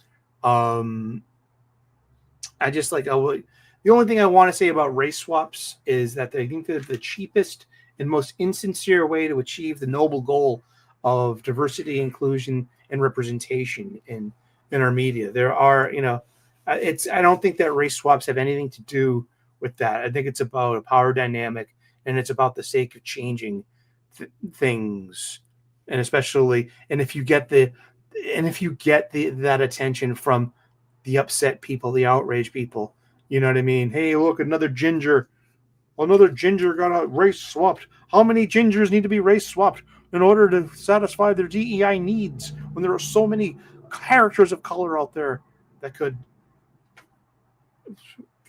easily be used in these situations to tell superhero stories? Why change? Because it's about power, and it's about making you squirm, and it's about making tea with your fanboy tears. Never forget it. It's the only reason why the modern day race swap happens. It's been a long time since Batman 66, where we had Julie Newmar, then Eartha Kitt, and even Lee Merriweather in the movie. You had 3 different Catwomen. What is this? Inglorious Bastards.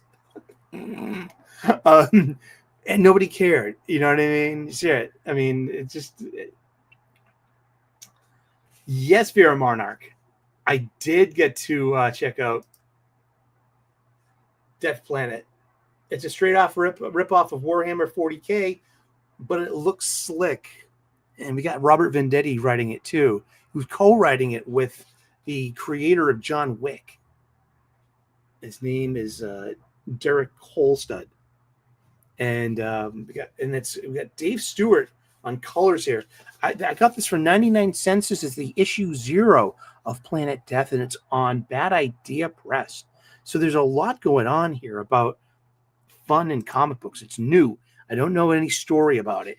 I didn't, all I saw was a tweet from Venditti, who I follow on Twitter.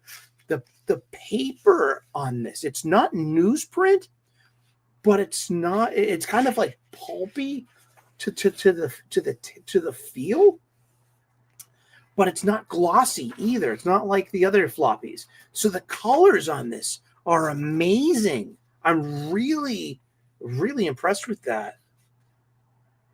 Yeah. Let's see. Is there a cover price over here? Let's see. $1.99. Oof. Haha. So seems like I got a deal and you didn't. But great art, interesting story. You're right, it is pretty Warhammery. Like, look, it's a warrior factory. But what a great double page spread. And I just love the way that the colors take to the page and how they look. And because it's, this isn't on a tablet. This is paper and ink. You need an external light source, and the colors just like really pop off the page. And I love the paperweight and grade of this. That's some of the things that fuel me up with like print publications and books and things. Just the paperweight, paper quality, and I love shit like that. I love like the publication stuff. And that's it for new comics this week. But what did we get at Free Comic Book Day? Free Comic Book Day, it's always the first Saturday in May. Check out freecomicbookday.com. Well, if it still works, because Diamond Distributing owns the copyright for Free Comic Book Day. So will this be the final Free Comic Book Day? Is it going away?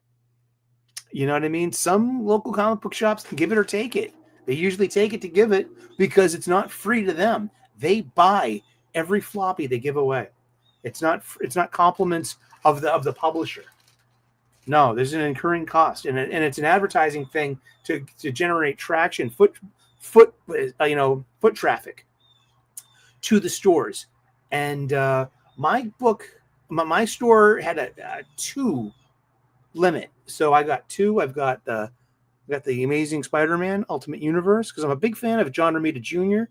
And he does the ASM story. And we got some Ultimate Universe stuff going on here with Miles, and then some all new Venom, Eddie Brock Carnage, Spider-Man, and they have a big bad out there and behind the scenes that are going to get them all. And that's just a preview of what we're coming this summer in Marvel Comics, coming to you. And this, the Energon Universe Free Comic Book Day. This was great. No spoilers, but another Hasbro property gets roped in to this ever-expanding Energon universe. So I'm just like, wow, that is so cool. It really is. And it's got a great picks up where G.I. Joe number 6 leaves off. And I believe that you can get this come Wednesday. It's going to be the Energon Universe special for $4.99. They did that to me last year. And I got the Free Comic Book Day, and then I got there's an Energon Universe special, and it was the same fucking book. Assholes. They got me though. But yeah, it was a really good, really cool story. Sets up like a couple of different things where it's going next. It's got a big Void Rival story in the back of it, and this is a really good story It looks like art by Daniel Warren Johnson himself. Of jazz. Is a jazz story. Yes, it is. The Transformer story is written and drawn by Daniel Warren Johnson, and it's about jazz. One of my favorite Autobot, and like Cybertron then, and it's about music, and it's about But look at this. Look at the hand drawn onomatopoeia. Look at the coloring. Look at the dynamic art. This is so cool. This was a free comic book. And that was what I got for Free Comic Book Day. But while I was there, I took advantage of Free Comic Book Day. And I have $150 worth of gift certificates, compliments of my parents. One of the last gifts my mom gave me before she passed away. She left some money for it. And it was my birthday present. So I got a $100 gift certificate. And then my stepdad gave me another $50 for Christmas. I'm sure he might be back, but also, Rock and Roll bit it in issue 1 of G.I. Joe. So maybe we don't know. Maybe he'll come back as Goldbug. Who knows? I don't. But I'm here for the ride. But it was 25% off of everything in the store on Saturday. And there's a weekend sale. I saw this caught my eye on the new release shelf several weeks ago. And I was like, I'm going to wait for a sale. And I did. $50 cover price, hardcover from Humanoids. Alejandro Jodorowsky and Jean Girard, a.k.a. Mobius, and the infamous, the Incal. I have Final Incal, and it's still in its wrap. I haven't read it yet. I started Meta Barons. I'm still waiting. I haven't read the last part of the last quarter of Meta Barons. I'm waiting for a rainy day. It is so good. It is that good. But now I have the Incal, and I was waiting for the right moment to buy it.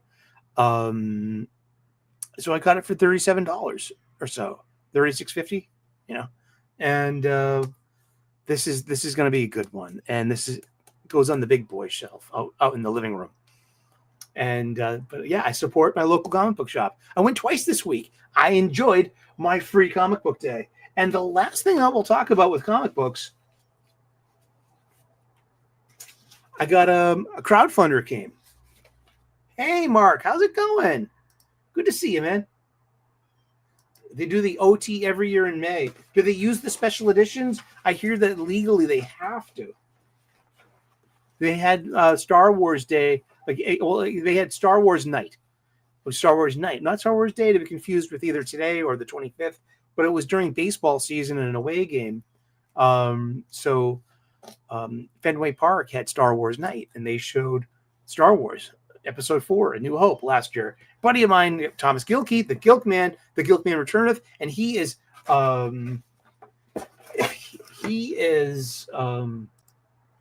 got his channel. Let me share it with you. Gilkman. The Gilkman. The Gilkman. The Gilkman Returns. Is that it? Yes. The Gilkman Returns. Everyone here could go follow Thomas. He's a buddy of mine. I would consider it a favor. And he's one of the guys of the chat that really pushes other people. He's shamelessly himself. He's a good guy. He's very well natured. He's got some hot takes within him. He is a big Rippaverse fan, and he's also on the autistic spectrum. And he lives quite out loud, and he is who he is. And he's a good guy. I love him. And I've been honored to make his acquaintance and his friendship over the past 3 years. And these YouTube circles have brought us together. And so if you're around and out and about, hook up with your fellow people, your fellow nerds. Have some movie nights and dinner. If you can contact other people in your fan spheres. What's up, Mario? Good to see you. The quaint New England village of Jeep, upon which rain is falling. Haha. But yeah, I got a crowdfunder came. It is from Stuntman Comics. Writer is Mandy Summers. The art is Peter Gilmore. The cover, we have a foil prism variant. Said it was, I thought, and it was a 24-hour prism variant. Dale Keown, the legend, did the art. I got Jack the Ripper, Vampire Hunter, Part 2, Issue 2. I like the first one. The Pete Gilmore art in it was really good. I'm not going to open it up and show you because it's grotesque and it's got nudity. And I just like I said, like, hey, YouTube's got rules. Just like I play by them. I don't travel. I don't move my pivot foot. This ain't the NBA, you know. How is the stitching on the G.I. Joe? It's really good. It's really they're pretty heavy though each. I mean they're a good 7 pounds each or so. It's just so it's kind of like it's not for reading in bed, and that's like when I'm gonna be reading. So it's kind of like I don't know. It's a commitment, He's a big Rippaverse fan, but we won't. We won't. No, but he's actually not a big comic book fan. So I'm thinking like. What comics could I can I turn him on to? And I bought one for him. I just haven't given to him yet. But if I had one suggestion to give to a fan who's new to comics, and I know he doesn't like the superhero stuff, pretty much, but I'm like, no, this is the comic book that you're gonna give to people, the new thing, and I want to, get another copy for myself. Of course, because I missed this on floppy, but this is such a good story. And this is the kind of comic book that I want to not just borrow, and lend out to other people, but I want to gift. And so like, this is, what do I give a Rippaverse fan? Like, I'm not going to give him something by EVS. No, that's mine. I'm keeping those. But really, this is a very, really awesome book. So yeah. So came with a trading card. I like the back of the trading card. Looks like a playing card. And a Wart the Wizard kind of, so some art and a beautiful Dale Keown holo cover. And that's all we got for this week. It's fake Star Wars Day. Kathleen Kennedy made Star Wars a safe space. Safe space. Kathleen Kennedy, safe space. Making a safe space for all the people, safe space. Only stinky old people like the Lucas Star Wars, because nothing but safe spaces are needed for the fandoms. And if you like the old fandom stuff, then you're a bore, and you're also a stinky Nazi bigot, and you think that R2 is better than BB-8, so go fuck yourself, go fuck yourself. Oh, I'm just making this up as the... But yeah, so remember, Star Wars was my gateway drug to spirituality. And that's that. And I stand by it. I love Star Wars. I always will. I'm a Lucas era fan. And it's going to have to be pretty damn good for Disney to ever impress me with their lifestyle brand and princess. It's a princess brand now. Yeah, sorry. You killed the golden goose, but guess what? It's just stories. It really is, and enjoy them. And someone like my baby cousin, we call her EOS, like me. She's in O'Sullivan. Let's call her my baby cousin Sully. She's not even a year and a half, but her parents brought her to Star Wars Land and they got her a lightsaber, and it's a yellow lightsaber, just like Rey. And because it's theirs now. The torch has been passed. That's all I got to say. And thank you so very much. So tune in for gratitude lists all this week, and I'm gonna get back to making cooking content. So keep an eye out for that. I know I keep saying that, but guess what? I just opened up like about the remaining third of space in my kitchen because it's been being used for storage area while my living room was the end of Raiders of the Lost Ark. Now I've got my living room back. I'm getting a sofa delivered next Saturday. So psyched. And but yeah, I got a lot of I've got plans for this channel. I'm going to be doing some gaming streams, Star Wars gaming streams coming soon, maybe even a little later tonight too, just because I want to, you know, I've been waiting to get my living room back. Now I have a living room. Now I can sit down and enjoy my living room, my giant television, and my PS4, and I can get back, you know. So thank you everyone out there in TV land. Thank you everyone out there in the chat. God bless you. Namaste. Good luck. And we will see you in a galaxy far, far away. That's right. Do